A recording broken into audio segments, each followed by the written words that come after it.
Começou o episódio número 7 do nosso podcast Marketing na Era Digital Trends, em homenagem aqui ao nosso livro, a nossa plataforma Marketing na Era Digital. E hoje estou eu, a grande Marta Gabriel e o nosso convidado ilustre Luciano Calil.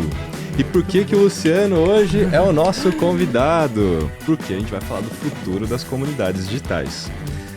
Mas por que o Luciano é o cara das comunidades, né? Porque nada mais, nada menos, ele é autor do livro Community Hacking. Esse cara entende tudo de comunidades. Tudo. Criou uma startup, basicamente, para desenvolver comunidades para as marcas, né? E está fazendo bastante sucesso. Ele também é autor do nosso... coautor do nosso livro, coautor, né? Co-organizador e coautor do nosso livro, Trends Marketing na Era Digital. Fez um capítulo inteiro só sobre conteúdo. É isso mesmo. De comunidade. De comunidade. Deixa eu apresentar rapidamente aqui o Calil, que a gente fez aqui uma apresentação, mas o Calil, eu quero que você conte também, né? Tá para começar, esse cara aqui, ele acumula funções hoje, grandes funções, né? Ele é o Product Growth da Squid. Mas o que é esse Product Growth hoje, né? Ele acumula diretor das áreas de marketing, experiência do cliente e produto. Porque o Calil é um cara de tecnologia, né? Começou assim, né? Muito mais tecnologia e tudo, empreendedor. E também entende tudo de marketing, né? Não, mas fala aí, vamos dar um spoiler. Qual é a sua primeira formação? A primeira é de tecnologia, a segunda, psicologia. Psicologia com ênfase em interação humano-computador. Não é só psicologia, não. É psicologia com ênfase em interação humano-computador. Uniu as duas coisas, né? Durante os 5 anos que eu estive lá, fiz várias pesquisas e trabalhos entendendo a relação das pessoas e das máquinas, né? E tem a ver com comunidades digitais. Tem a ver também. Total. E apaixonado, né, por educação, né, Lu? Exatamente. Também sou muito apaixonado por educação. E assim, né, quando eu falo que você é empreendedor, né, porque o Luciano fundou a Dopana, que foi a plataforma, né, de criação de comunidades, gestão de comunidades online.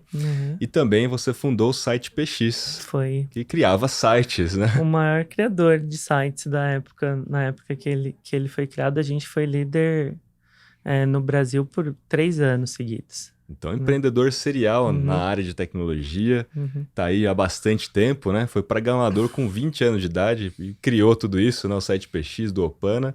E depois a Squid comprou do Opana. Foi, né? É isso. E hoje a Squid é a maior plataforma de marketing de influência aí do país. Então, estamos falando assim com o cara, né? O cara. Yes, a Wicca. Muito bom, Calil. Mas, Calil, fala aí, faz um breve histórico aí da sua carreira, mas principalmente como é que isso se relaciona, né? Com a história toda de comunidades digitais, né? E eu falo um pouco do livro, né?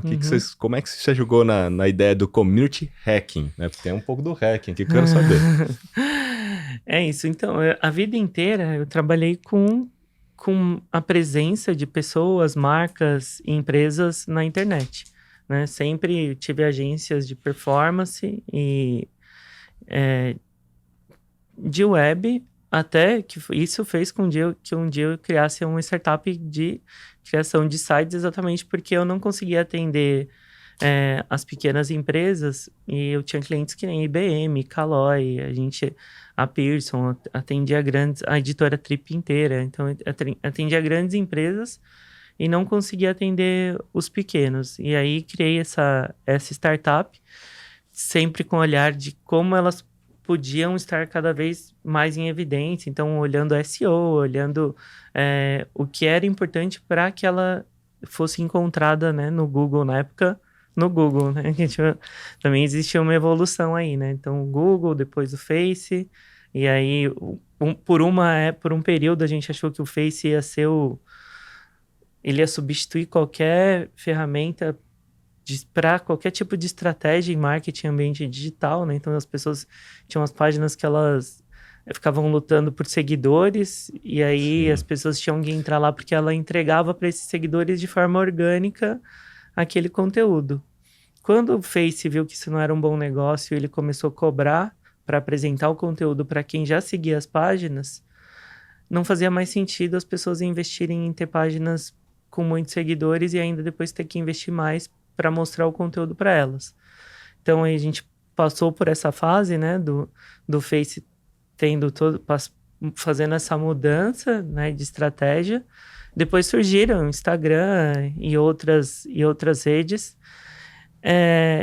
O site começou até a perder um pouco a importância, né? Hoje você vê os jovens, eles procuram as coisas e encontram já no Google Meu Negócio, normalmente um telefone, horário ali de atendimento. Isso foi, até por esse motivo, uma hora eu vi que eu não devia continuar com a startup de criação de sites. E entendi também que a produção de conteúdo era algo que era fundamental para qualquer estratégia de marketing, né?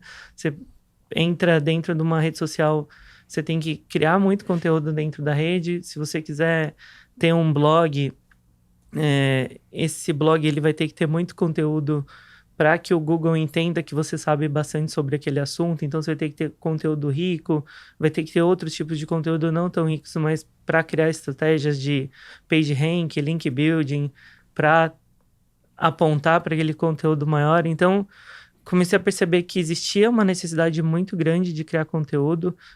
Empresas ficaram muito famosas nessa época também, né? Tem a Rock Content, que pegou aí o mercado criando muito conteúdo para as empresas que precisavam disso e não conseguiam fazer isso sozinhas. E aí a gente chegou numa fase que era a fase de personalizar a entrega do conteúdo para a sua base de clientes. E aí ficou muito evidente que uma empresa ela não conseguiria criar todo o conteúdo necessário para entregar diferentes conteúdos para todos os grupos de clientes que ela tinha. E para isso ela precisaria de alguma estratégia de UGC, né? De trazer as pessoas para criar conteúdo junto com elas. E aí ficou muito evidente que o caminho, que tudo do marketing estava caminhando para uma estratégia de criação de comunidades. O que aconteceu agora que reforça isso, né, o fim dos cookies, né, o fato do Google ele precisar trabalhar com dados de pessoas que entregaram esses dados para você, né, as empresas elas conseguiam através dos cookies espalhados por todos os portais, elas conseguiam recolher dados das pessoas, enriquecer a base delas, enriquecer o CRM delas e conseguir trabalhar muito bem com essas pessoas. Mas isso mudou, né? Tá mudando agora. O Google Firefox já bloqueou o uso de cookies. O Google, o Chrome, né? Tem já a terceira vez que ele adiou, mas provavelmente agora no começo do próximo ano ele vai barrar de uma vez. E aí o que acontece é que as empresas, para elas conhecerem bem os clientes delas, elas vão ter que trabalhar em ambientes onde elas sejam proprietárias, seja uma mídia própria delas. E outras ações que a gente vê, por exemplo, hoje, na hora que você vai fazer um anúncio dentro do Face, você tem que provar que você é dono daquele domínio. Então, assim, existem várias características, né, tanto do Face, do Insta, do Meta, né? Eu falo Face ainda porque muitos anos falando Face. Então, mas do Meta estão levando a gente para estratégias onde a criação da comunidade é muito importante, né? Para produção de conteúdo em massa, para compartilhamento de experiência, para distribuição desse conteúdo da forma adequada. Então, tem um esgotamento, né, cara, chega uma hora que a quantidade, que é a mesma lógica que acontece nas mídias sociais, de você não conseguir mais distribuir organicamente o conteúdo que você produziu para todo mundo que te segue ou que está ao alcance, e entregar com relevância. Então a gente tem um volume gigante de conteúdo sendo produzido cada vez mais, a gente tem características específicas das pessoas, então também eu acredito que a evolução da tecnologia permitindo que você tenha mais dados que podem ser utilizados para distribuir, que a gente nas comunidades pode ter isso, você consegue refinar para que as pessoas consigam ter uma experiência melhor com os conteúdos que estão disponíveis nas redes, né, de maneira geral. Então, acho que é uma confluência, né? Isso que você está falando é uma confluência de fatores que levam as comunidades a uma situação bem privilegiada nesse mundo dos conteúdos, né? Tanto que o capítulo do K, né, do Luciano Calil, K é o nome carinhoso que a gente chama ele, tá, gente? O capítulo dele é o Content World, ou o mundo dos conteúdos, e ele trouxe a visão da parte de comunidades, né, cara? Tem mais uma coisa que eu queria falar. quando você falou do conteúdo, né, que eu acho que foi um awareness que os profissionais de marketing tiveram há uns 10 anos atrás, mais ou menos, de que sem conteúdo não tem estratégia de nada, né, que o conteúdo é a essência conceitual de algo e que o conteúdo, ele permeia todo tipo de estratégia. E aí é interessante porque eu falo há muitos anos também nas palestras aí ou cursos de marketing de conteúdo, que a estratégia, ela determina os corpos, aonde você tem que estar vivo, né? E o conteúdo é o sangue que pulsa para manter esses órgãos vivos. Se você não tem conteúdo pulsando e relevante, você começa a ter cadáveres, e a gente está cheio de cadáveres na internet, né? Que foram largados ou que não têm a vida suficiente para trazer a atração das pessoas, né? Muito bom. Vou puxar um gancho disso, porque é muito importante na hora que você cria uma comunidade e você define um propósito para aquela comunidade, para que exista uma criação de conteúdo que seja relevante e interessante para quem participa, para a empresa ou para quem criou aquele ambiente. Esse conteúdo, ele precisa trazer algo que transforme de alguma forma, né? E até puxando até para a educação.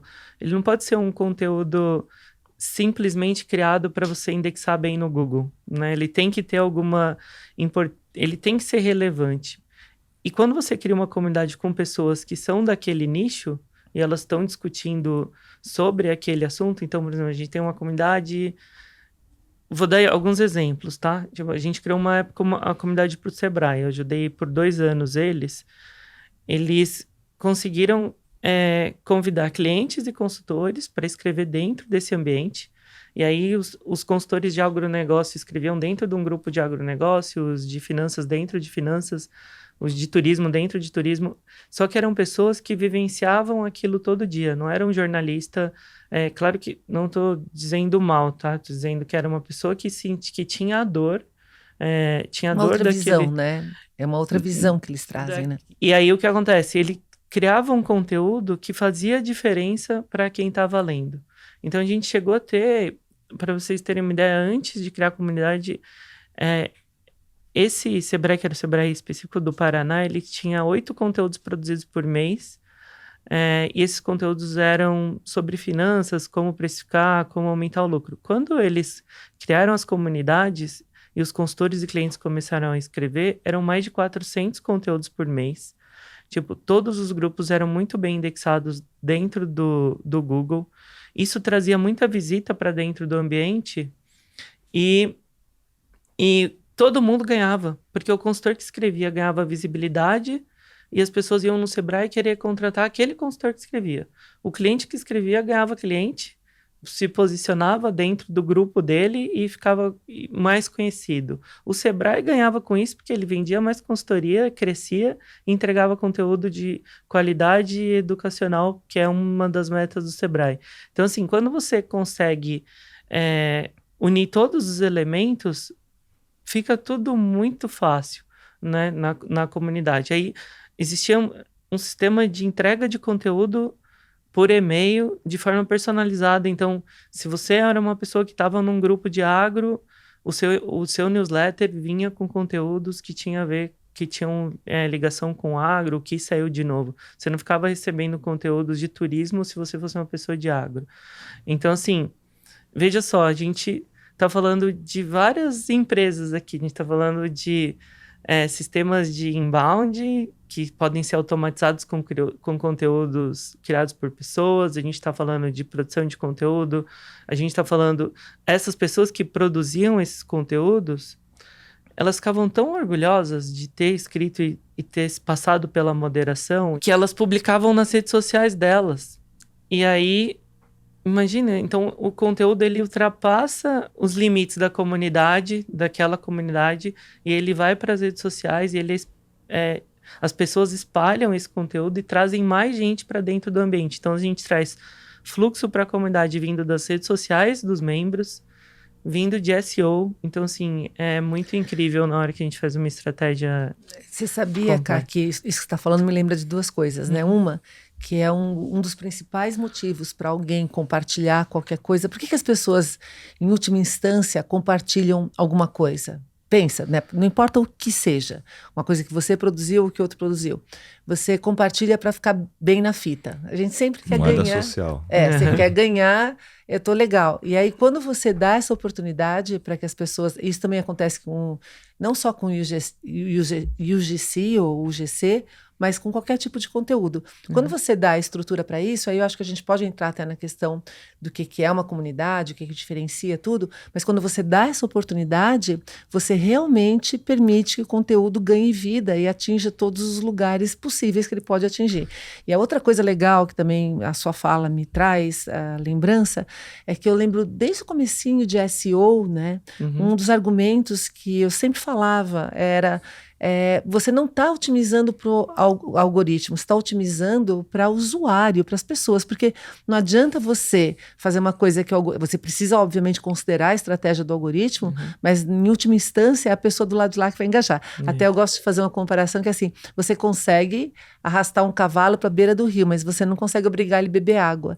Então, arrastar para a beira do rio a gente faz com o algoritmo, né? Hackeando o algoritmo. Mas para beber água tem que ser aquele conteúdo, e aí eu acho que é o que você está falando, né? Que você entrega aquilo que a pessoa realmente, Mas quer. deixa eu perguntar uma coisa pro Calil, né?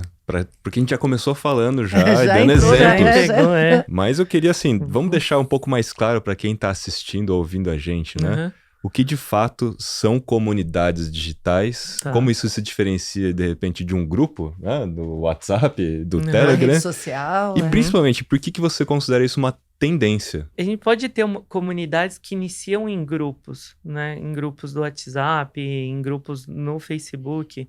A questão é que quando a comunidade ela começa a se estruturar, ela vai precisar de outros elementos que não cabem dentro de um grupo do WhatsApp.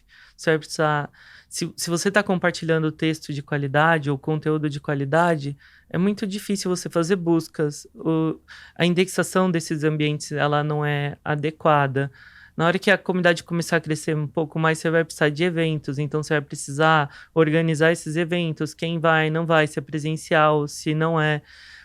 Provavelmente, uma hora você vai parar de entregar só conteúdo escrito e vai querer entregar outros tipos de mídia dentro desse ambiente, até num formato, de repente, de EAD mesmo, né? Algum curso, porque eu acho que eu acredito muito numa coisa que eu vou falar agora, que o EAD é o novo e-book, né? Então, antigamente se pegava muito os e-mails das pessoas, as pessoas, elas deixavam em troca de pegar um e-book que provavelmente muitas delas nem iam ler aquele e-book, baixavam para não sentir a angústia de ter perdido a oportunidade de baixar um e-book gratuito.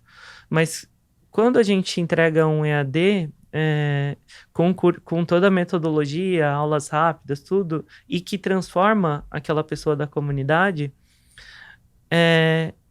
a gente consegue engajar muito mais ela, a gente consegue tornar ela fiel, ela pode vir uma super fã da marca, daquele ambiente.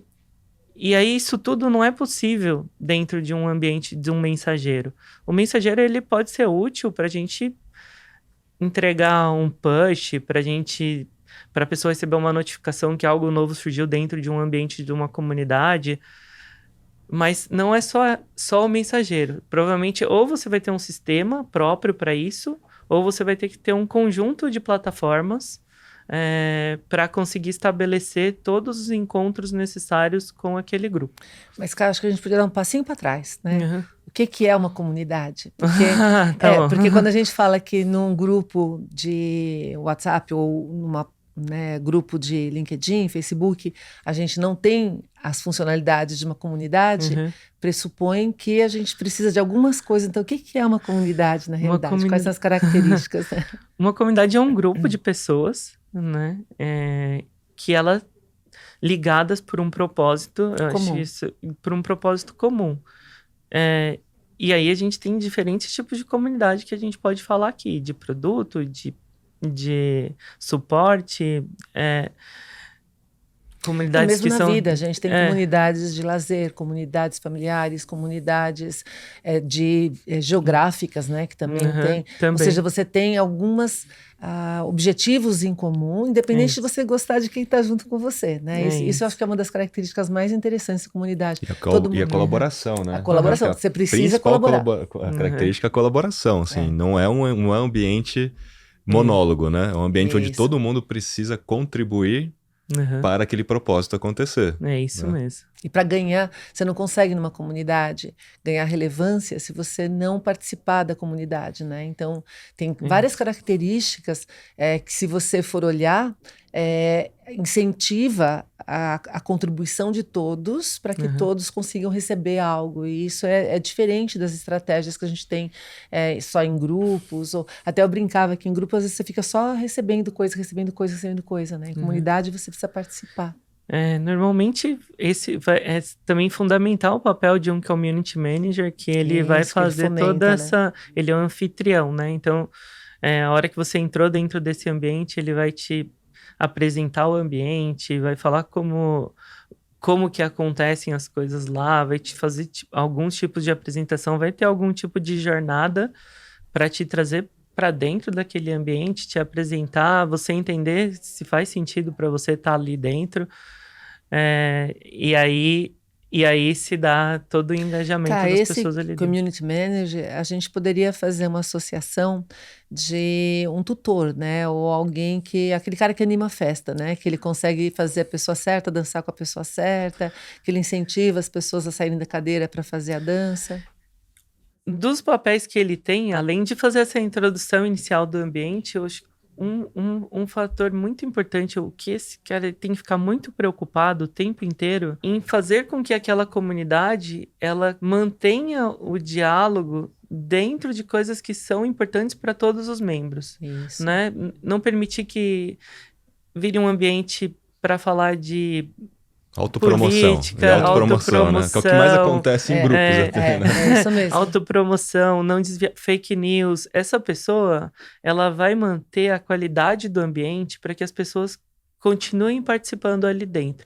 Então, ela vai ser um anfitrião, ela vai receber, vai mostrar como é a comunidade, só que ela vai ter o propósito, ela provavelmente é uma pessoa que vive aquilo, né? Ela tem dentro dela o propósito acredita muito no que aquela comunidade está construindo, e ela vai ser a pessoa que vai falar, olha, aqui, esse texto que você escreveu só está falando de você, tipo, qual que é a contribuição para os outros? Então, assim, escreva um pouco sobre algo que você sabe, algo que pode contribuir para a transformação da comunidade, e depois, no final, pode falar da sua bio, né? Ele vai fazer com que vai dar o ritmo, né, para dentro desse ambiente. Eu acho que identificar também, né, quem é quem dentro da comunidade ao longo do tempo, né? Sim, para também. fazer o match que a Marta falou. Falar, puxa, tal pessoa sabe disso, ela é especialista nisso.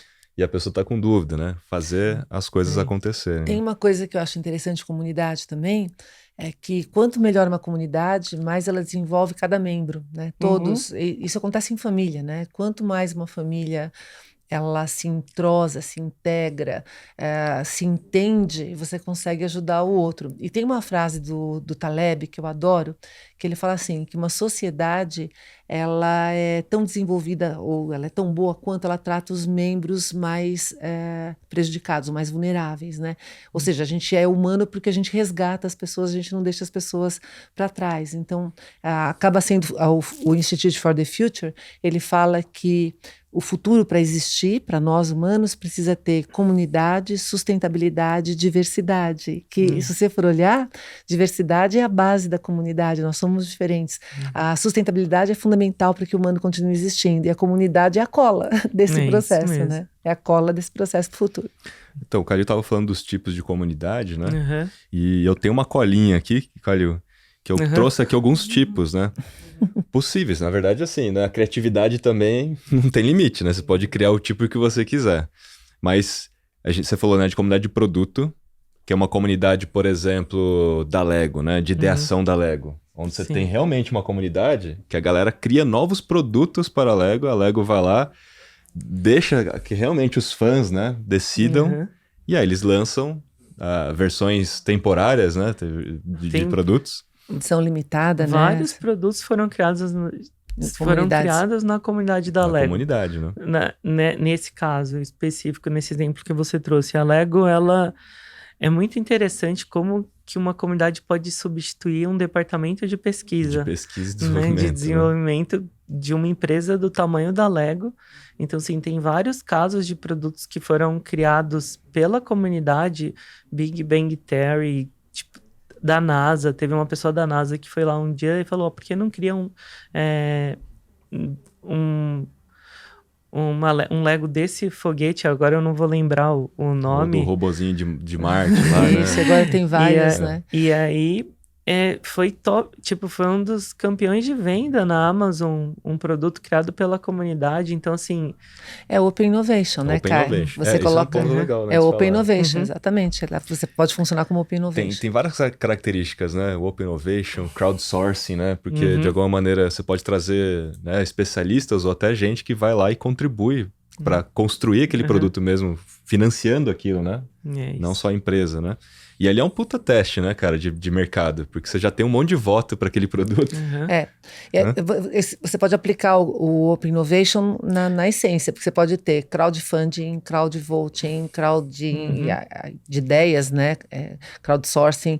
Você pode ter todas as estratégias de Open Innovation dentro de uma comunidade de produto. Então, e outra coisa também, dá para você mapear os membros que são mais ativos, os membros que são mais importantes no sentido de contribuir para a comunidade, para que eles tenham um papel, que é o que a Wikipedia faz, né? Os membros que mais... É uma comunidade Wikipedia específica, né, de conhecimento, e esses membros acabam ganhando valor na cadeia, como acontece com o TripAdvisor, como acontece com o Waze.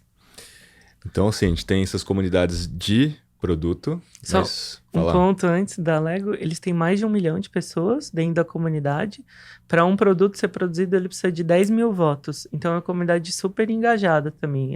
Os fãs de Lego, né? Então, eles estão ali... Então, é um número muito grande. Imagina, 10 mil pessoas falando... Interessadas, E né? aí, depois vai para o departamento de pesquisa ainda para fazer uma validação. Mas existe. E uma coisa que é legal, que eu acho que a Lego ensina, né, quando a gente fala de comunidades, é que não basta você criar um ambiente digital que reúne pessoas para dar ideias e votar e ter essa dinâmica, mas eles têm os rituais, têm os encontros e as experiências com aquela comunidade, para que de fato aquela comunidade se sinta pertencente, né, e representadas, né, como comunidade. Então tem os encontros, a galera se veste e vai e tal, então tem toda a experiência, né, em torno dessa história. E o reconhecimento. Então, acho que eles têm até, né, badges e tudo mais, né? Comunidades têm que ter badges. Isso é legal porque o que a gente vê? Tem que ter estratégia, né? Não é só você... Isso vale para uma sala de aula, que é uma comunidade em torno de um conhecimento X, como vale para, de novo, educação de criança, como vale para produto. Se você não tiver uma estratégia, inclusive no começo da educação com online, o que tinha era uma plataforma ali onde todo mundo estava logado porque você, né, tinha acesso, mas não acontecia nada. E aí e até eu lembro, até é legal falar disso, porque eu lembro que no começo do Twitter teve um professor no Brasil, pena que eu não lembro o nome dele, de escola pública, que o que ele fazia, todo final de aula, ele falava, por exemplo, ele era de história, né? Quem trouxer o motivo pelo qual aquele império aconteceu tal coisa e publicar no Twitter, ganha pontos adicionais na nota. Era coisa que ele não tinha dado na aula. Ele tinha um engajamento que era incrível no início do Twitter, porque ele tinha estratégia, né? Então, é a estratégia de engajamento.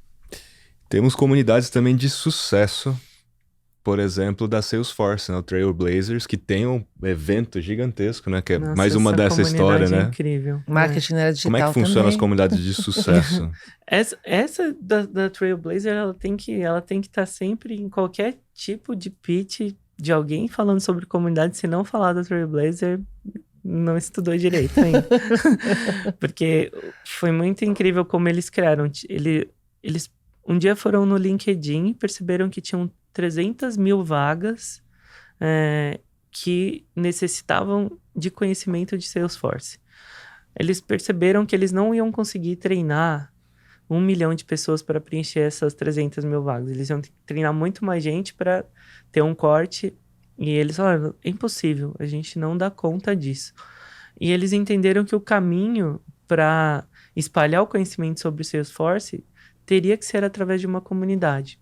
Aí eles criaram os Trailblazers, né? Eu acho que e qualquer pessoa que estiver ouvindo pode entrar dentro da comunidade e encontrar outras pessoas que estão lá, e essas pessoas estão produzindo conteúdos, cursos, e aí quando as outras pessoas fazem os cursos, umas das outras, elas ganham badges. Então, assim, e tem diferentes tipos de cursos, não é só de Salesforce. Tem centenas de cursos sobre Salesforce, mas tem cursos de como falar bem, tem cursos de COVID, tem cursos de como trabalhar em casa. Então, eles têm outros tipos de cursos para outros tipos de habilidade ali dentro. E as pessoas são super engajadas, elas lutam para ganhar um moletom escrito Trailblazer.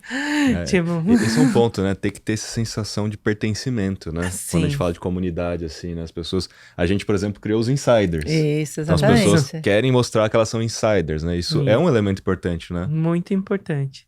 E aí para fechar esse do Salesforce, eles atingiram a meta. Hoje, a maioria das pessoas que trabalha com Salesforce aprende com outra pessoa que já sabe que é um Trailblazer dentro desse ambiente colaborativo. Incrível o case. Posso falar também, vou fazer um jabazinho aqui do marketing na era digital. Boa. Também, claro. Acho que aí é uma comunidade de educação até, mas o que acontece? Olha só, né, do que a gente estava falando de conseguir entender das necessidades das pessoas e do benefício que isso pode fazer para esse ambiente, né, que a gente criou da comunidade do marketing na era digital.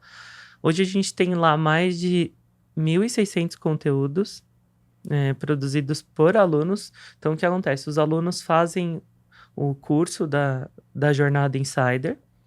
Aí, quando eles estão aprendendo os conteúdos, eles escrevem sobre aquilo que está transformando eles. Então, assim, eles conseguem mostrar para as pessoas sobre o que eles estão aprendendo. E é muito interessante ter esse tipo de proposta para que os alunos mostrem o que eles estão aprendendo, porque tem metodologias, tem a escada de Bloom, que ela fala que uma pessoa, quando ela tem um contato com um conteúdo, no primeiro momento ela consegue, ela entende superficialmente aquilo que ela viu. Depois, o segundo nível, ela pode comentar aquilo que ela viu. No terceiro nível, quando ela realmente incorporou, realmente entendeu daquele assunto, ela pode escrever, né? E aí o que acontece? Os alunos, eles começam a escrever para eles ganharem medalhas e certificados, né? Tem 5 tipos de certificados e estágios. É quase que uma gamificação, né? Para você ir passando de fases, né? É uma gamificação. Se a gente tivesse assim, olha, você tem que fazer a jornada inteira, são 35 módulos, e só lá no final você vai ganhar um certificado, a gente teria poucas pessoas que iam chegar lá. Mas o que acontece? Quando elas fazem 3 módulos e elas já podem ganhar um primeiro certificado do starter dentro desse ambiente, ela fala, consegui, dei um passo, né? Agora eu vou ir para o segundo passo. E aí ela vai virar uma Explorer, ela ganha outro certificado que é o Professional, e ela vai evoluindo até ela virar uma Expert dentro do marketing na era digital. Quem ganha com isso? Todo mundo ganha. A comunidade fica mais forte, né? Ela fica indexada no Google. Todos os conteúdos que esses alunos criam são achados no Google, então eles também são achados e isso gera novos negócios para eles. Eles mostram que tem os certificados e os badges lá dentro. Isso pode ser postado no próprio LinkedIn deles, eles escrevem lá, depois eles compartilham esse conteúdo no LinkedIn. Isso faz com que outras pessoas encontrem esse conteúdo que foi compartilhado nas redes sociais desses alunos ou que foi encontrado no Google, que eles entrem dentro desse ambiente. Outras pessoas fazem a jornada, né? E começam a ampliar a comunidade. E eles contribuem, né, para o entendimento também dos starters, né? Quem já está lá, né, expert, né, acaba contribuindo. E também o grupo de estudo, ele serve para isso, né? Então, além do conteúdo, olha que interessante isso, gente. A gente tem uma aula, pegar qualquer aula, deixa eu lembrar alguma aula aqui. De comunidades. Pode ser. Vamos pegar a aula de comunidades que tem lá. O aluno que assistiu aquela aula e foi criar um conteúdo, ele vai falar sobre a experiência dele na criação de uma comunidade. E aí ele vai trazer elementos que não necessariamente estavam naquela aula, porque são elementos da experiência dele. E aí esses conteúdos produzidos pelos alunos, eles incrementam o curso. Então, a comunidade cresce também através dos relatos, dos artigos dos alunos sobre a experiência deles pessoal na hora de aplicar qualquer conhecimento que eles tiveram dentro do ambiente. Tem mais uma coisa legal, Ká, que acontece em comunidade, isso de um apoiar o outro, porque quanto mais rápido é o feedback que você tem para corrigir um erro ou para aprender algo, mais isso fixa na sua memória e mais você evolui na sua curva de aprendizagem. Além disso, tem uma outra curva, que eu estava até procurando aqui para trazer, que uma vez eu postei sobre ela, que é a curva de Ebbinghaus, que é a curva do esquecimento. E é bem interessante porque, assim, como que a nossa memória funciona, né? Depois de 20 minutos, 42% do aprendizado é perdido. Depois de 24 horas, 67% é perdido. Depois de 31 dias, 79% é perdido. E depois de 60 dias, 90% do aprendizado é perdido. Por isso que quando a gente tem uma aula, se na sequência você é obrigado a falar sobre aquilo, ou você tem quem te dê feedback sobre aquilo, você dribla essa curva, né? É provado que a melhor maneira de você reter é você revisitar aquilo imediatamente após aquilo ter terminado e depois com uma frequência, aí você mantém aquilo na memória. E tentar ensinar alguém. E tentar ensinar alguém, porque para ensinar, então, quando se fala de escrever, não sei, a gente aqui, nós três escrevemos, né? E eu brinco que eu sou escrava da escrita, porque a escrita, ela realmente organiza o pensamento. Quando a gente só está falando, né? Mesmo palestra, a gente faz... Quando você escreve, tudo que não tiver ok, salta. E você fala... mas isso não está legal. Então, quando você faz, e é isso que eu adoro na parte de comunidades digitais, essa interação, essa contribuição e o fato de você poder escrever. Olha, temos várias coisas aqui que a gente precisa falar Tem ainda. isso. Né? E para a gente concluir essa primeira parte aqui, né, do que são as comunidades, os tipos de comunidades, né? A gente tem outros tipos. De suporte, acho que é o mais clássico, né? Que é quando... Sei lá, você tem um site e aí todo mundo pode colaborar num fórum ali para ajudar o outro. Quase toda empresa hoje tem, né? O Nubank tem, o Google tem, todo mundo tem. Porque eram os antigos fóruns, né? Que existiam os fóruns para... Que agora também a comunidade porque é impossível dar suporte para todas as empresas que têm escala, né? A menos que você use o apoio da comunidade para responder junto às dúvidas. Né? E eu vou te falar que eu tive um problema no Xbox. E eu fui lá no fórum e submeti a minha questão. E veio uma pessoa que não é oficialmente funcionário da Microsoft, né?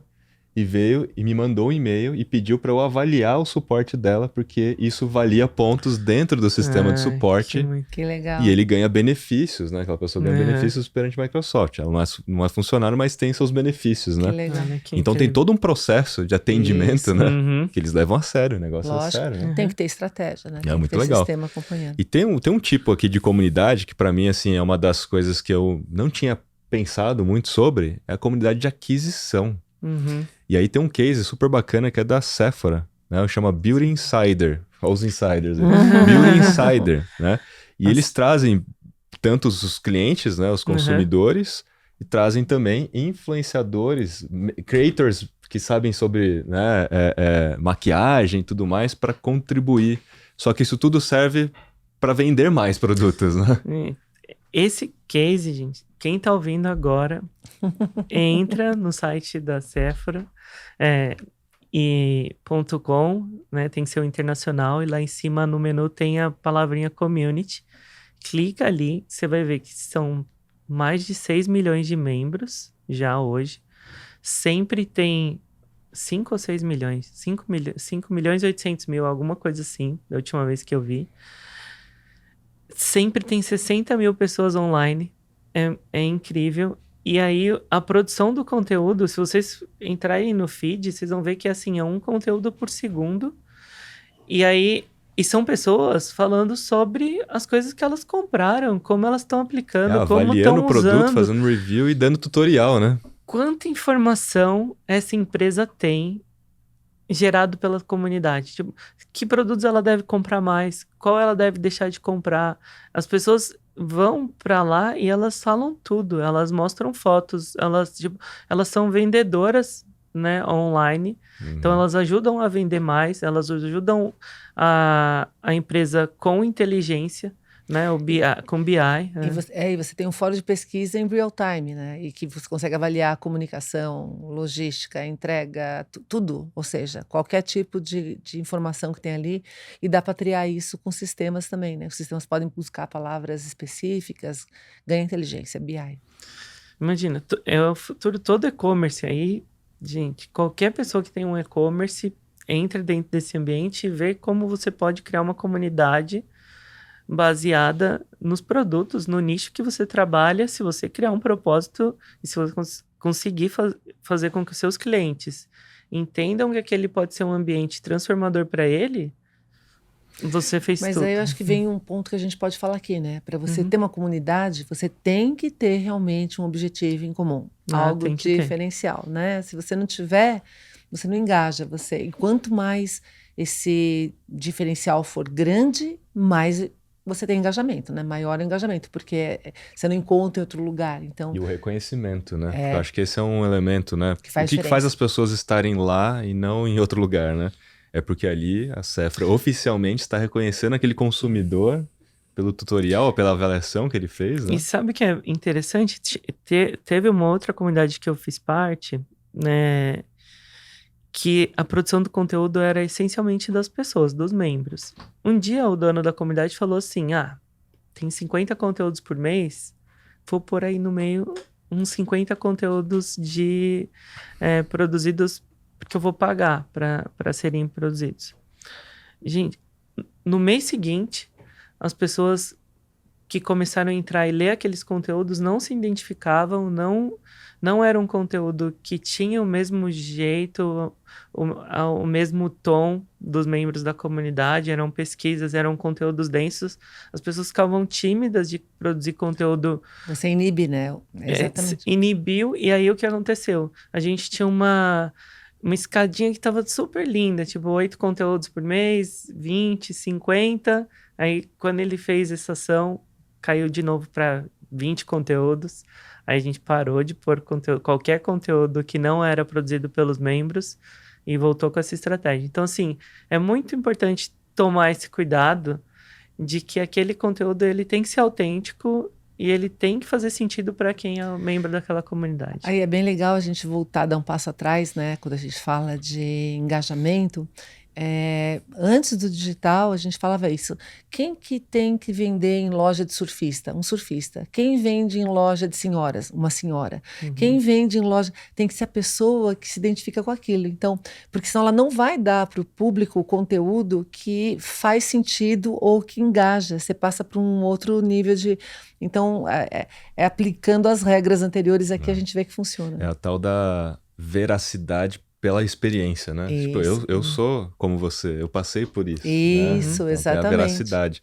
Quando alguém está produzindo aquilo, não é tão verdade assim, né? É meio propaganda. Vira mídia, né? Em vez de comunidade. E tudo isso está acontecendo fora das plataformas de mídias sociais. Né? Acho que esse é o ponto que o Calil colocou desde o começo, da história das funcionalidades. E dos dados, né? Dos dados, fim dos cookies, aquela coisa toda, né? De a gente apostar e investir cada vez mais nos dados primários, né? Então, todos esses exemplos que a gente deu são de dados primários, são de ambientes proprietários da marca e não dentro do Facebook, ou do Instagram, ou do WhatsApp, né? Que seja, Que beleza isso. Então, e por isso é tendência, né? Quando a gente fala, por que isso é tendência? Porque a gente está falando de um momento muito importante, né? Para que as marcas passem a investir mais em dados primários. A gente retorna para o é cíclico, né? A gente retorna para o começo lá da internet, né? Antes dessas criações de plataformas, mas as plataformas das próprias empresas, né? Onde ela vai conseguir entender melhor o público que ela está fazendo. E isso vai poder ajudar no CRM mesmo, vai ajudar ela a tomar decisões. Né? Falando né? Vamos falar de mitos agora, cara. Falando de comunidades, né? Eu sei que tem alguns mitos aí, mas fala pra gente, assim, na sua opinião, qual que é o maior mito sobre comunidades digitais? Muitas pessoas falam assim, a comunidade do influencer. O influencer, ele não tem não é exatamente uma comunidade que o influencer tem, ele tem uma audiência. Porque o que acontece? Quando a gente tem uma comunidade, a gente... de tudo que a gente estava falando aqui, de todos os exemplos, a criação do conteúdo ela é colaborativa e todas as pessoas são iguais. Quando a gente tem um influencer, ele tem uma audiência que tem uma conexão real com ele, né? Então, assim, que tem uma conexão real, que acredita naquilo que ele está falando. Então, por exemplo, eu sou um seguidor do Kiso e da Marta. Quando o Kiso diz algo dentro da rede social dele, eu acredito que ele produziu um conteúdo que é de uma fonte real. Eu acredito naquilo e, para mim, assim, eu não preciso fazer nenhuma pesquisa. Eu sou um fã e aí a minha relação com o Kiso é de uma conexão de fã, né? E o que eu vou fazer com esse conteúdo? Eu vou dar um comentário, eu vou dar um like, eu vou...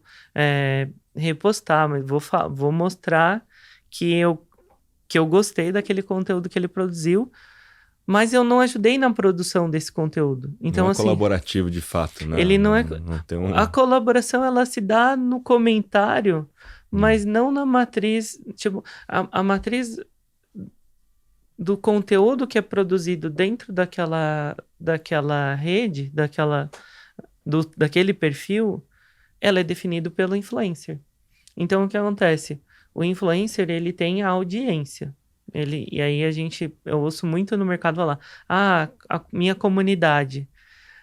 Seria a sua comunidade se todo mundo pudesse produzir igual e você tivesse um propósito e as pessoas estivessem envolvidas dentro desse ambiente. No caso de audiência, é um para muitos. No caso de comunidade, é todos para todos. E aí, eu acho que o resultado, que é isso que você está falando, por que com pessoas é muito difícil você ter uma comunidade, né, quando a pessoa já é influência? Porque os membros não alteram o resultado. Eles podem até influenciar em algum grau, mas eles não alteram o resultado. E numa comunidade de verdade, os membros alteram o resultado, né? Trazendo até o case que a gente conversou aqui hoje, da Sephora, que eles levam influencers para dentro da comunidade para postarem lá. Isso é muito interessante, né? Essa ação de você pegar influencers que têm audiência, de pessoas que confiam naquele influencer, naquele creator, e aí você leva esse influencer para dentro de uma comunidade... Mas para falar de Sephora. Para falar de Sephora. Para falar de Sephora. Não para falar de si, né? Para falar de Sephora com o mesmo poder de qualquer consumidor, mas e aí ele consegue trazer a audiência dele para dentro desse ambiente. Essa estratégia é uma estratégia muito incrível, né? Porque ele mantém um capital social alto dentro da comunidade, mas o foco, aí sim, fica no que o objeto comum, né? O propósito, né? Da comunidade. O que você pode fazer é isso. A gente participei também de uma comunidade que ela foi... O início dela se deu por influencers que a gente trouxe para a comunidade, que começou a escrever, mas aí o que acontece? Eles tinham uma comunidade que tinha um propósito de treinamento, de personal trainers, isso eu posso falar, e aí o que acontece? Eram personal trainers, que eram influencers, que vinham em um lugar colaborativo escrever junto, e aí começaram outros personal trainers que não eram influencers a escreverem e criarem aquela comunidade que acabou seguindo, e depois até sem tantos influencers, mas os influencers eles conseguiram dar o primeiro empurrão, energizar, para dentro daquele ambiente. Mas é isso, acho que é importante a gente deixar bem claro a diferença das palavras audiência e comunidade. Né? Nossa, essa foi boa, hein? Porque, assim, eu mesmo já falava de comunidade em torno da marca, em torno do influenciador. Já estou ciente que não é mais já comunidade, é audiência. Então tá bom, Calil. E, cara, na sua opinião, quais são as maiores oportunidades para as marcas, então, que estão, sei lá, escutando a gente, falando, vou investir em comunidade. Vamos convencer elas agora. Quais são as maiores oportunidades dela investir nisso e, de fato, criar uma comunidade, né? Se a gente pensar em estratégia de marketing, tudo que a gente tem que fazer, todas as ações que a gente tem que fazer hoje como marca, né, da produção de conteúdo, inbound, distribuição desse conteúdo, entender muito da persona que é o nosso cliente, dos desejos dela. Todas essas informações, elas existem dentro de uma comunidade. Se você tem que ter estratégia, né? Qual que é a dificuldade das empresas na hora de criar uma comunidade? Porque todos os aspectos de uma estratégia de marketing em ambiente digital estão dentro do mesmo lugar condensadas. Você precisa entender de tudo um pouco. Você não pode ser negligente com uma pessoa que entrou dentro da comunidade e você não fez uma jornada de onboarding muito bem feita com ela. Você tem que pensar nessa jornada com inbound, você tem que pensar em remarketing para ela receber esses conteúdos, você tem que pensar em como fazer ela ficar engajada ali dentro, você tem que pensar em como você gamifica esse ambiente, dando badges, você tem que pensar em como transformar essas pessoas. Mas o ganho disso, depois se você medir o tempo que você vai deixar de gastar produzindo conteúdo para fazer inbound, produzindo conteúdo para SEO, produzindo conteúdo para as redes sociais, ampliando a sua comunicação, porque quando você tem uma comunidade muito bem formada, as pessoas, os membros dessa comunidade, eles amplificam as suas ações de marketing. Quando você faz uma ação e os membros, eles já entenderam que aquele ambiente é interessante para a transformação deles, eles vão amplificar. Vou pegar um caso da Salesforce. Na hora que ela lança uma nova feature, a gente tem milhares de pessoas que já estão aprendendo e divulgando aquela nova feature através da comunidade. Né? Tem promotores da marca, né? Aí você pode falar até mais disso, né? Por causa do Unbound. O fato é esse, né? Você está criando relacionamento de verdade com aquelas pessoas. Isso. Porque você tem um ambiente propício para isso, né? Não é só baseado em propaganda, de empurrar coisas, né? Na verdade, você desenvolve um ambiente dando espaço para as pessoas, né? E isso é muito mais interessante para o relacionamento, porque o relacionamento acontece na ausência da necessidade de venda. Então, você não está tentando vender nada para ninguém. Você está, na verdade, tentando ajudar as pessoas e as pessoas se ajudarem, né? E aí você cria relacionamento. E né? você no ambiente de comunidade, você favorece todas as dimensões do marketing, né? Porque lembrando que o marketing é estratégia de ciência de conhecer as pessoas para fazer a troca. E aí, se você pensar, você consegue conhecer melhor as pessoas, porque elas estão naquele ambiente, então você está o tempo todo com elas. Aí você consegue ter melhores informações para produto, para preço, ela pode funcionar como praça ou te dar indicações de praça, e promoção, que é comunicação, ela não só tem ali todo o conhecimento e facilidade com esses grupos, como a propagação que propicia. Então veja que a gente consegue, num ambiente bem articulado de comunidade, alavancar todos os elementos, os 4 Ps, e ainda o conhecimento do consumidor, que é o número 1. E o que o Calil falou, né? Você tem a jornada inteira do cliente dentro da comunidade. Dentro da comunidade, ou seja, você consegue enxergar tudo lá. Sensacional. Então, assim, é bem oportuno, né? Porque você desenvolve realmente promotores de marca no fim do dia, porque você desenvolveu realmente uma experiência que aprofundou o relacionamento. Eu vou dizer assim, o primeiro ano é o desafiador. Isso também é outra coisa. Criar uma comunidade é uma estratégia de longo prazo. Acho que essa é ameaça, né? Acho que a gente podia falar das ameaças, exatamente. As ameaças. Então, como ameaça, sim, é uma estratégia de longo prazo, assim como o SEO, muitas empresas, elas são negligentes com SEO, mas muitas não entendem o poder da força que elas teriam se elas investissem em conteúdo orgânico. Mas com a comunidade é a mesma coisa, ela leva 1 ano. As que eu conheço, elas levaram 1 ano para se estabilizar, mas depois o processo é muito fluido. E aí todo o investimento que aconteceu durante aquele ano, de esforço, de conquistar as pessoas, ele é distribuído pelos membros da comunidade e fica muito fácil tocar uma comunidade depois que ela já está rodando.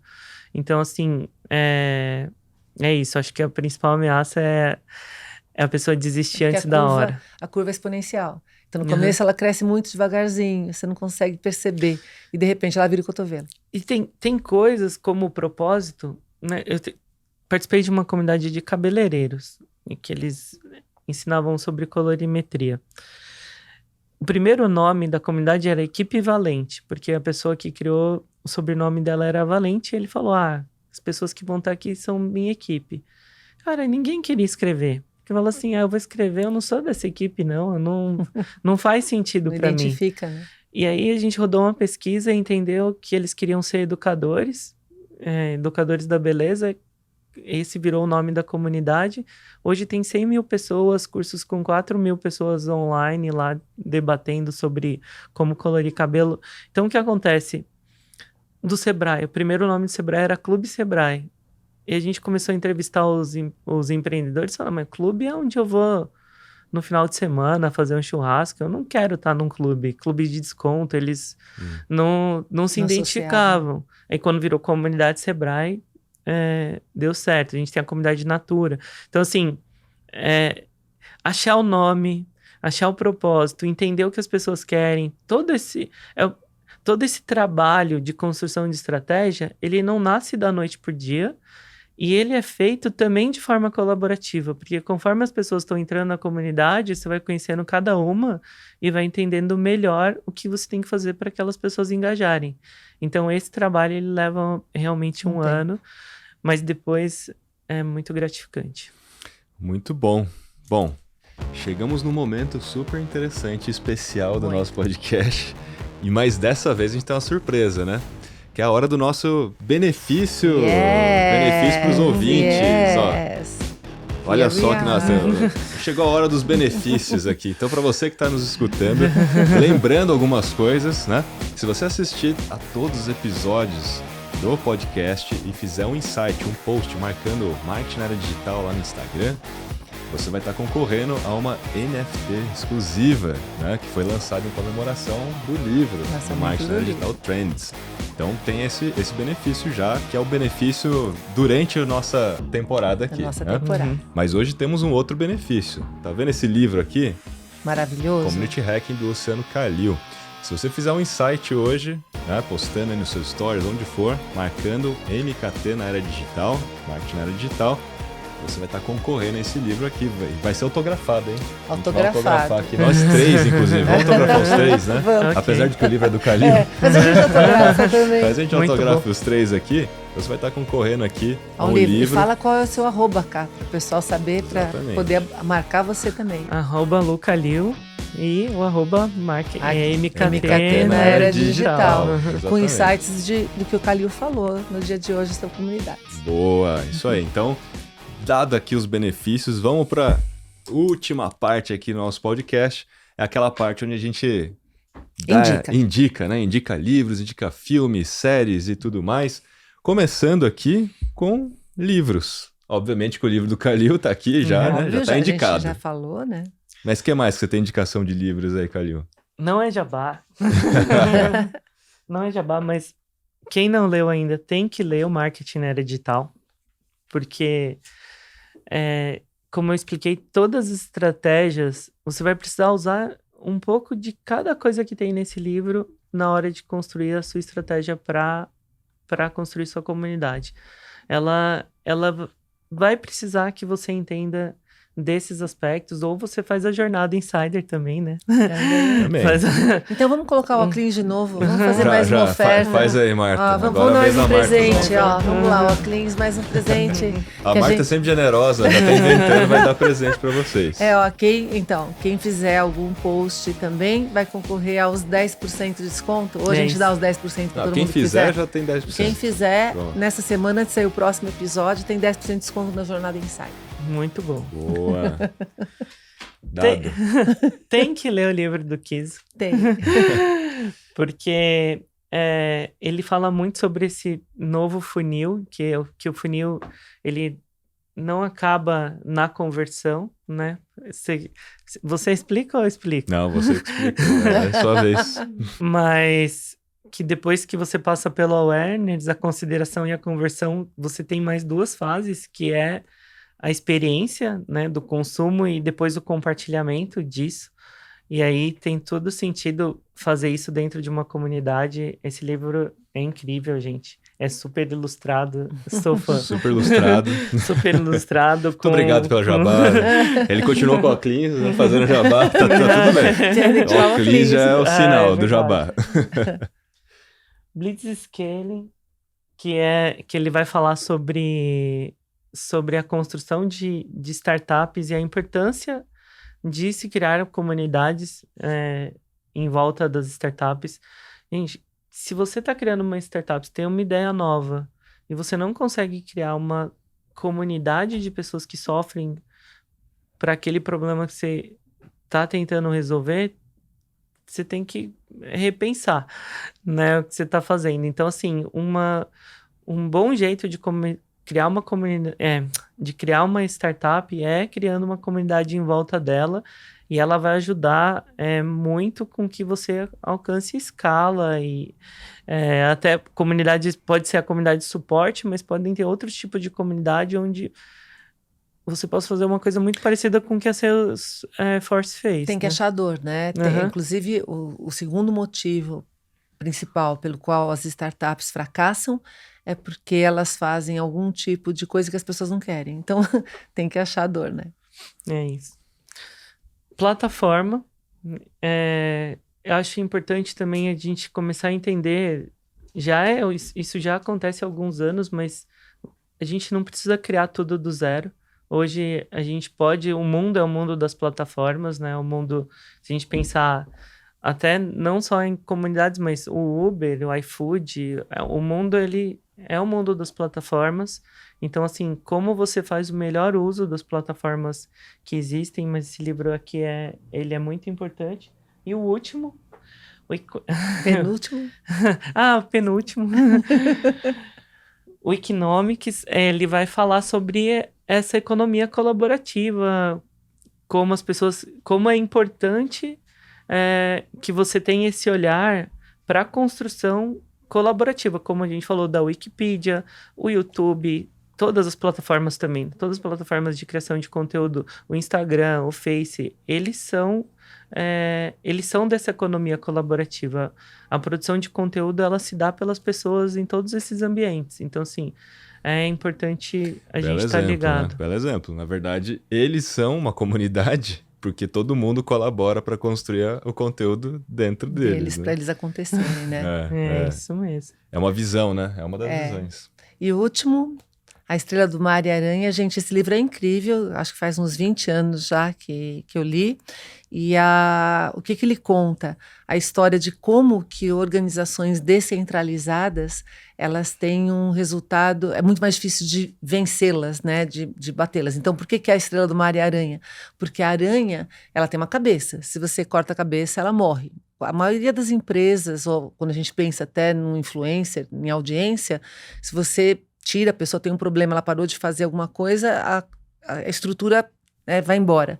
Quando você tem a Estrela do Mar, não sei se já fizeram esse teste, não façam, tadinhas, mas se você cortar uma parte, nasce outra, né? Você vai cortando, ela vai se reproduzindo. Você não consegue matar uma Estrela do Mar, não tem uma cabeça para você cortar. Todos os órgãos são distribuídos ao longo do corpo. E aí tem alguns exemplos bastante bacanas, que quando os espanhóis chegaram nas Américas, eles tinham uma estrutura hierárquica. Rei que manda e vai, e se você conquistasse um lugar que tinha um rei, então quando eles chegaram aqui, os incas tinham reis, né? Aí você tira um dos reis, a comunidade é conquistada facilmente, que todo mundo se subjuga ao que entrou. Aí o que acontece? Eles começaram a subir. Quando eles chegaram na região do Texas, que tinha os índios, você já deve ter assistido aqueles filmes de Jerônimo. Jerônimo, lembra? Então, o Jerônimo não é uma pessoa, ele é um representante, um líder. Quando matam um Jerônimo, o povo fica doido e nasce 2 e 3. Então, quanto mais você tenta destruir, mais forte eles ficam. Então, quando a gente viu o início da internet, que você tinha as primeiras plataformas de peer-to-peer, antes do peer-to-peer, desculpa, que era o Napster, que você tinha aí você lá processa o dono que não pode ter entrega de conteúdo. Depois a gente começou a ter outros que você sabia quem era o cara que produzia aquilo, então mesmo sendo mais descentralizado. Agora, quando você fez o BitTorrent, quando você começou a fazer plataformas que não tem um dono, a internet é um exemplo disso, né? Como é que se desliga a internet? Não tem quem você processe ou quem você tire, você formou uma comunidade, que aí você, quanto mais atacá-la, mais forte ela fica. Então esse livro é incrível, eu recomendo, tem um monte de exemplo legal. Tem um ponto aí, né? Que por que é tendência isso tudo? Por causa da Web3, né? Isso, Se a Web3 é descentralizada, comunidade, no sentido da estrela do mar, totalmente descentralizada. Totalmente descentralizada. Inclusive a Web3, que a gente já falou, acho que em algum dos episódios aqui, é um conceito antigo, mas que ela começa então aquilo de devolver força, né? Ela começa a ser viável por causa das tecnologias que agora a gente está tendo cada vez mais, permitindo essa fluição. E aí as pessoas conseguem determinar o que elas querem, onde elas querem, e talvez a plataforma de comunidade vire tudo, né, Ká? Ou seja, se expanda. Tem uma iniciativa de cripto que chama Steemit, que é muito interessante. Ela é uma comunidade e acho que vale a pena também visitar. Depois, não sei, é Steemit. Procura. Depois a gente coloca aí na descrição. Você lembra de colocar na descrição do vídeo? Que o que acontece? Eles têm uma inteligência muito boa para monetizar com essa cripto as pessoas que estão produzindo conteúdo, e o algoritmo é aberto, e eles mostram a inteligência inteira de, por exemplo, eu escrevi um post, eu ganhei uma pontuação. Se esse post ele viralizar, eu vou ganhando essa moeda que eu posso trocar por dólar depois. Mas eu vou ganhando pontuação pela viralização daquele conteúdo. Pelo desempenho. E aí o que acontece? A primeira pessoa que comenta, se ela comentou e ela compartilhou aquele conteúdo e ela foi a primeira, quase um moderador daquele conteúdo, ela ganha muito mais ponto do que a pessoa que é o número 100 que está comentando. Então tem toda uma estratégia de gamificação e entrega de moeda para todas as pessoas que estão participando dentro daquele ambiente. A única coisa, assim, que aquele ambiente, eu acho que ele não fez o sucesso que deveria, porque as pessoas podem falar de qualquer assunto. E aí a gente vira uma confusão. Vira uma confusão de assunto. Mas se essa ideia fosse nichada, né, se ela tivesse, ou pelo menos grupos, a gente teria uma coisa incrível acontecendo. Muito bem. Eu tenho uma última indicação aqui para a gente fazer o takeaway e fechar esse nosso episódio. Um documentário, que é o documentário Mais do que uma Peça, um documentário Lego. E esse documentário, ele fala da comunidade de fato. Que legal. Que foi criado em torno da Lego, e por isso que a Lego é um fenômeno e tudo mais. Então, quando a gente começou a falar da Lego, eu lembrei do documentário. Muito bom. Tá aqui. Seu tá na Amazon Prime. Tá na Amazon Prime disponível. Muito bem, vamos para o nosso takeaway aqui, nosso resumo. Grande Khalil, falando de comunidades digitais e o futuro das comunidades, né? Bom, a gente começou falando sobre a importância, em primeira instância, dos dados primários, né? Das empresas começarem a entender de que o futuro é você investir nos seus próprios dados, ter seu próprio Big Data, para conhecer melhor seu consumidor, ter ali o conhecimento de fato, né? E isso tudo pode ser feito através de uma comunidade digital que está fora das plataformas de mídias sociais, né? Pode ver que a gente nem falou aqui das plataformas de mídias sociais. A gente falou de vários exemplos, inclusive, de comunidades, como, por exemplo, comunidade de produto, comunidade de sucesso, aquisição, contribuição, de suporte e de conhecimento. Então, são exemplos, né? O Khalil também falou bastante sobre a educação, né? O quanto que dentro dessas comunidades, de alguma maneira, há uma troca, de fato, para a educação, né? E que o EAD, na verdade, é um novo e-book, né? O EAD acaba sendo um novo e-book. Os membros, né, da comunidade como alunos acabam, de alguma forma, tendo muito mais relevância, né, em dar ali o seu dado, né, em troca de alguma coisa nos dias de hoje, né? Bom, um mito que a gente falou que, obviamente... Os influenciadores, né, os creators, né, eles não têm comunidades, eles têm audiência, né? E por isso que são tratados como mídia também, né, Marta? Isso Porque mesmo. na prática é audiência. Audiência não é comunidade, lembra, gente? Audiência não é comunidade. Exatamente, audiência não é comunidade. A gente também falou da importância do papel do community manager nessa história toda, né? Porque se você não tiver alguém para fazer o onboarding, colocar ali na prática, né? Quais são as regras, né? Quais são as políticas e moderar isso tudo e fazer, né, o equilíbrio para que todo mundo fique dentro do propósito, a comunidade não funciona. Não né? funciona. Fica parada, né? E essa é, inclusive, uma das grandes ameaças, né? Das comunidades ficarem abandonadas, não terem engajamento. Até mesmo porque as marcas podem acreditar que aquilo vai ser feito a curto prazo, né? Que o resultado vai vir a curto prazo. Não ter persistência para que ela dure. Exatamente. Tem que ter consistência, tem que ter persistência. Por isso que o community manager é muito importante para que você tenha, de fato, um resultado, porque é mais longo prazo. É uma estratégia de longo prazo, né? A gente falou bastante disso aqui. Não desista antes da hora. Essa é a frase do Khalil aqui, né? E muito bem. E a gente fez as indicações todas aqui. Esse é o nosso resumo do episódio número 7 do Futuro das Comunidades Digitais. Muito Chegamos ao bom. fim de mais um episódio. Muito obrigado, Marta. Obrigado, Khalil. Parabéns. Mais uma vez, olha, fique antenado, então. Tem os benefícios aí, né? Para quem é nosso ouvinte, para quem está nos vendo. E nos vemos daqui a pouquinho no episódio número 8. Vamos falar sobre NFTs. NFTs, ó, vem que vai estar legal. É isso aí. Até a próxima.